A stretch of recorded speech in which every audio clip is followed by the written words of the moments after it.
उपमुख्यमंत्री एकनाथ शिंदे आज परभणी दौऱ्यावरती आहेत. खरं तर दुपारी 2 वाजता नांदेड विमानतळावरून खरं तर उपमुख्यमंत्री शिंदे परभणीला हेलिकॉप्टरनं दाखल होणार आहेत आणि त्यानंतर या ठिकाणी परभणी शहरातील महात्मा फुले शाळेचा जो मैदान आहे या मैदानावरती आपण या ठिकाणी पाहतोय सभेची जोरदार तयारी खरं तर करण्यात आलेली आहे.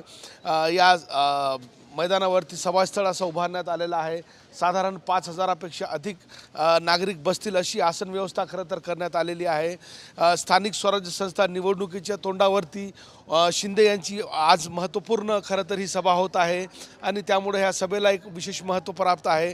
खरं तर शिवसेना उद्धव बाळासाहेब ठाकरे गटाचे अनेक पदाधिकारी आज उपमुख्यमंत्री शिंदे यांच्या उपस्थितीत खरं तर या सभेमध्ये शिवसेना शिंदे गटात प्रवेश करणार असल्याची माहिती खरं तर कळते. निवडणुकीच्या तोंडावरती उपमुख्यमंत्री शिंदे नेमकं आज काय विधान करतात, युतीबाबत काय निर्णय घेतात आणि परभणी स्थानिक स्वराज्य संस्था निवडणुकीसंदर्भात कार्यकर्त्यांना काय मार्गदर्शन करतात हेच पाहणं महत्त्वाचं असणार आहे. परभणीचा दौरा आटोपून उपमुख्यमंत्री शिंदे दुपारी 3च्या नंतर खरं तर हेलिकॉप्टरनं जालन्याकडे प्रयाण करतील आणि जालन्यात देखील त्यांची एक सभा आहे.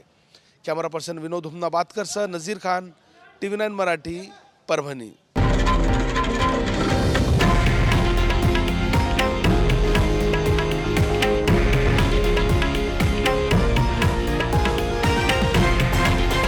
हे आहे देशातील नंबर 1 न्यूज नेटवर्क आणि आपण पाहत आहात TV9 मराठी, एकमेव.